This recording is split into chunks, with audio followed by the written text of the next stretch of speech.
এই ভিডিওতে আমরা 100টা ওয়েল খনন করতে চলেছি। ও জল জল ও মাই গড!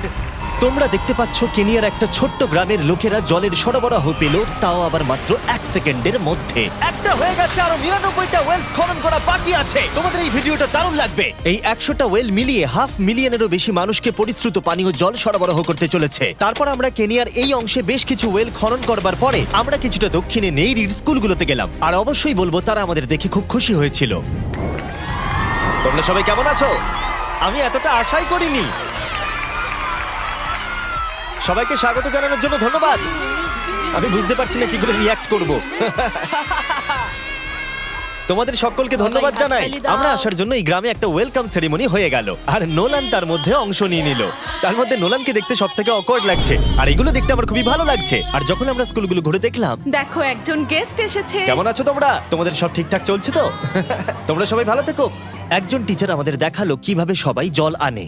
সেটা এই নদীটা থেকে, যার জল খাবার একদমই উপযুক্ত নয়। এখান থেকেই ছাত্রছাত্রীরা জল খায়। হ্যাঁ এটা তো পাগলামি। হ্যাঁ, আপনি জানেন স্টুডেন্টদের ডায়রিয়া, টাইফয়েড, নানা রকম ইনফেকশন হতে থাকে, কারণ আমরা এই জল ব্যবহার করে থাকি। তাই আমরা ওদের যতটা সম্ভব চেষ্টা করি যত্নে রাখার, কিন্তু আপনারা দেখতেই পাচ্ছেন যে কি অবস্থা। কিন্তু জীবনে বাঁচার জন্য জল তো লাগেই। এই পরিস্থিতিটা দেখে আমাদের খুবই খারাপ লাগলো। এই অস্বাস্থ্যকর জল খাওয়ার ফলে বাচ্চাদের জীবন ঝুঁকিপূর্ণ হয়ে যায় এবং কখনো কখনো সংক্ষিপ্ত হয়ে পড়ে। কিন্তু অন্তত এই গ্রামের জন্য আমরা এই পরিস্থিতিটাকে বদলাতে চলেছি। আমার মনে হয় না এটা আমার মাথায় ফিট হবে। আমার মাথাটা অনেক বড়। দেখা যাক আমরা জল খুঁজে পাই কিনা। ও ও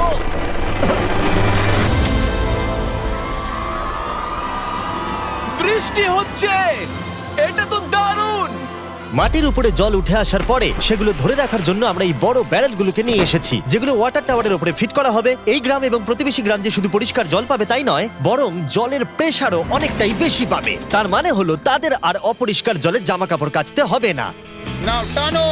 নোলানের মায়ের সঙ্গে তুলনা করলে এটা কত ভারী হবে? প্রায় 2টো নোলানের মায়ের সমান। ওহ গড! ভাই আমি কিন্তু তোমাকে এখান থেকে ফেলে দেবো। ঠিক আছে, হয়ে গেছে। হ্যাঁ, রেখে দাও। আমরা কেনিয়াতে আরো 20টা ওয়েল খনন করলাম, আর সেটা করবার পরে আরে এখানে তো আরেকটা ওয়েল হয়ে গেছে। চিন্তা করো না, আমার আরেকটা জুতোতে আরো বেশি জল আছে। আর এটা দেখাবো আমরা প্রথম 29টা ওয়েল কিভাবে খনন করলাম। আমরা একটা বড় ড্রিল মেশিন দিয়ে মাটির গভীরে কয়েকশো ফুট নিচ অব্দি খনন করলাম, আর একটা পরিশ্রুত পানীয় জলের বিশাল উৎসের সাথে জুড়ে দিলাম। তারপরে আমরা পাইপের সাথে এটাকে জুড়ে দিলাম, যাতে আফ্রিকার সবাই এই জল খেতে পারে আর সেটা তুলতে পারে ঠিক এই রকম ভাবে। দেখা যাক এটা কিরকম খেতে। জলের মতোই। এই 5 গ্যালনের ড্রামটা ভরতে আমার 1 মিনিট সময় লাগলো। এখান থেকে একদিনে কত জল তোলা যেতে পারে? একদিনে প্রায় 3600 গ্যালন জল। এই ওয়েলটা এই গ্রামের শুধুমাত্র 400 বাচ্চার জন্যই নয়, বরং এই স্কুলের প্রতিবেশী গ্রামগুলোর বাচ্চারাও এই জল ব্যবহার করতে পারবে। আমাদের জল দেওয়ার জন্য থ্যাংক ইউ। হ্যাঁ, থ্যাংক ইউ কি আছে। এটা প্রায় 30 বছর ধরে অনবরত জল সরবরাহ করবে। আপনারা হয়তো এটা ভাবছেন যে এই বিশাল কর্মকাণ্ডের জন্য গভর্নমেন্টের সাহায্য নেওয়া হয়েছে, কিন্তু এটা সত্যি নয়। এই সমস্যার সমাধান করা সম্ভব হয়েছে কারণ মানবতা সর্বদা পাশে এসে দাঁড়ানোর চেষ্টা করেছে। তোমার সাকসেসের পেছনে রহস্যটা কি? সত্যি বলতে, তুমি যা ভালোবাসো তা সততার সাথে করতে থাকো, আর তুমি বুঝতেও পারবে না সাকসেস কখন চলে এসেছে। দেখো, এটাকে আমি একদম কাছে নিয়ে আসছি। আমাদের দেখতে পাচ্ছো? এটা দারুণ, তাই না? হ্যাঁ। ওপরে তাকাও, দেখো রেকর্ড হচ্ছে। ঠিক আছে, আমি এটাকে আরো কাছে আনছি। এই দেখো।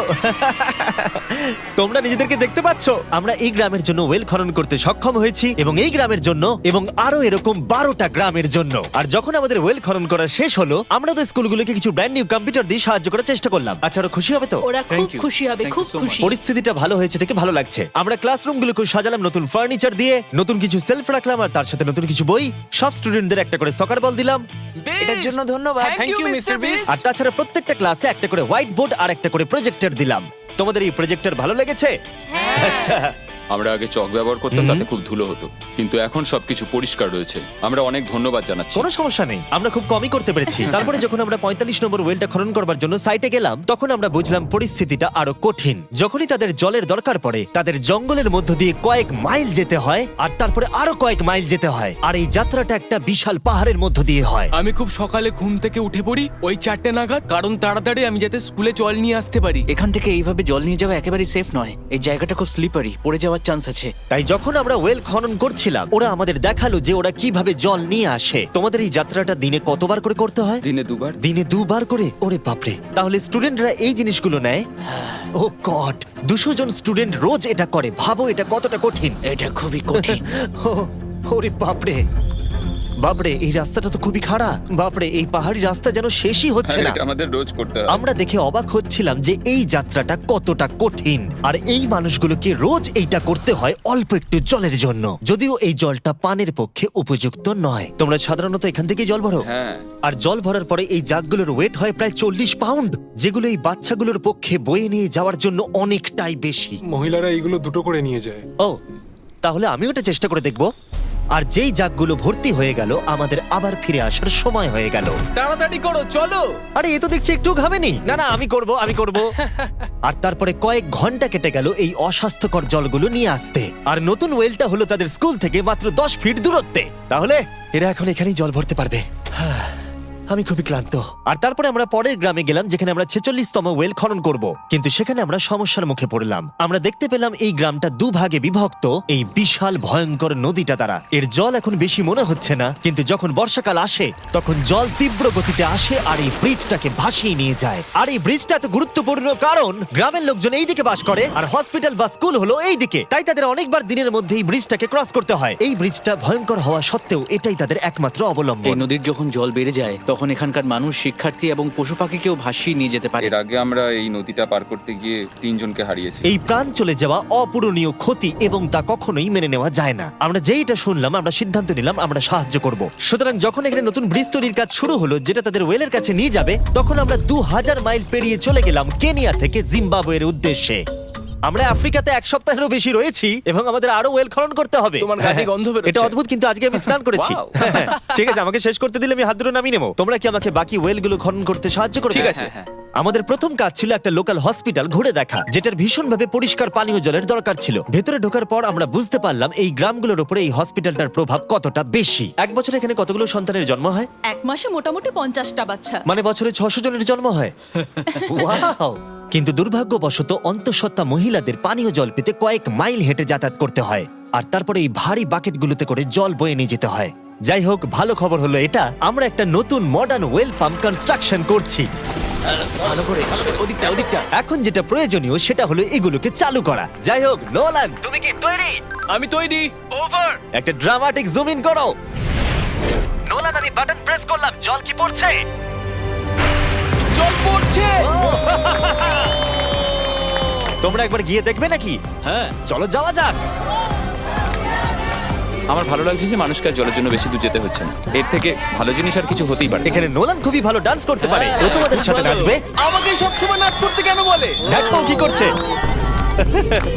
হে ভগবান, আমি আমি আমি এটা আর দেখতে পাচ্ছি না। পরিশ্রুত পানীয় জলের সরবরাহ নিশ্চিত করে দেখলাম এই গ্রামের অনেক স্টুডেন্টদের যাতায়াত করতে সমস্যা হয়। তাই আমি ডিসাইড করলাম সবাইকে নতুন বাইসাইকেল দেব। আমি জানি এখানে অনেক বাচ্চা আছে, কিন্তু আমাদের কাছে অনেক বাইসাইকেলও আছে। পরিষ্কারভাবে বলে দিই, আমি সাইকেল চালাতে পারি না। জিমি শুধু সাইকেল বিতরণ করতে পারে। কোনোদিন চালাতেই শিখিনি। চলো তোমাদের নতুন সাইকেলগুলো চালাও দেখি। 3, 2, 1, চলো। ও, সবাই আমাকে পেরিয়ে যাচ্ছে। খুব সাবধানে, আমি কিন্তু চালাতে পারি না। কারোর সঙ্গে আমার ধাক্কা লাগবে। তুমি কি চালাবে এটা? ঠিক আছে, যাও চালাও। ঠিক আছে। সাইকেল বিতরণ করবার পরে আমরা ওয়েল খনন করা চালিয়ে গেলাম যতক্ষণ আমরা পৌঁছলাম ওয়েল নম্বর 69। এই সোলার পাওয়ার্ড ওয়েলগুলো বিশেষভাবে ডিজাইন করা হয়েছে গ্রামের কৃষকদের জন্য। চাষের জন্য প্রয়োজনীয় জল সরবরাহের পাশাপাশি শস্য এবং গবাদি পশুর জন্য, এমনকি ড্রাই সিজনেও আর কোনো বিদ্যুৎ ছাড়াই। প্রত্যেকটা প্যানেল 200 ওয়াটের। এটা পাম্পের সাথে অ্যাটাচ করা আছে। এই পাম্পটা প্রতি ঘন্টায় 5000 লিটার জল তোলে। বলতে গেলে এই গ্রামে আমরা আনলিমিটেড জল পাচ্ছি।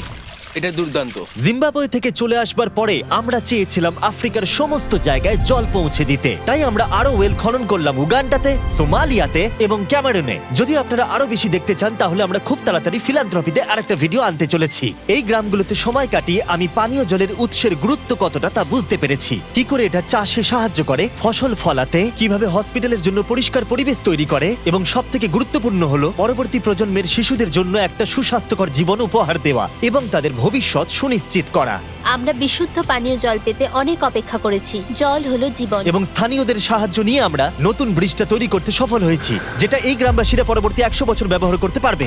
আমাদের জীবন এখন সুরক্ষিত, আমরা সব একসঙ্গে থাকতে পারবো, দুশ্চিন্তা দূর হয়ে গেছে। এই ভিডিওতে আমরা 100টা ওয়েল খনন করে অনেকের জীবন বদলে দিয়েছি, কিন্তু এটা যথেষ্ট নয়। তাই এই ভিডিও ছেড়ে যাওয়ার আগে তাই আমি রিকোয়েস্ট করছি beachphilanthropy.org/wales এ যান, অথবা ডেসক্রিপশনের লিংকে গিয়ে সম্ভব হলে কিছু টাকা ডোনেট করুন। আমরা এই ভিডিও থেকে 1 টাকাও প্রফিট করছি না, আমরা এখান থেকে পাওয়া টাকার পুরোটাই কাজে লাগিয়ে দেবো ওয়েল খনন করতে, যেটা তোমরা ভিডিওতে দেখলে পৃথিবীর চারিদিকে। আমি জানি এটা শুনতে খুবই অদ্ভুত যে একটা ইউটিউবার এই সবগুলো করছে, কিন্তু কাউকে তো এটা করতেই হবে। কিন্তু জানি না এটা কারা করবে, তাই আমরা করছি। আমরা যতটুকু করতে পেরেছি তাতে অনেকের জীবন বদলে যাবে বলে আশা করছি। আর ফাইনালি 100তম ওয়েল।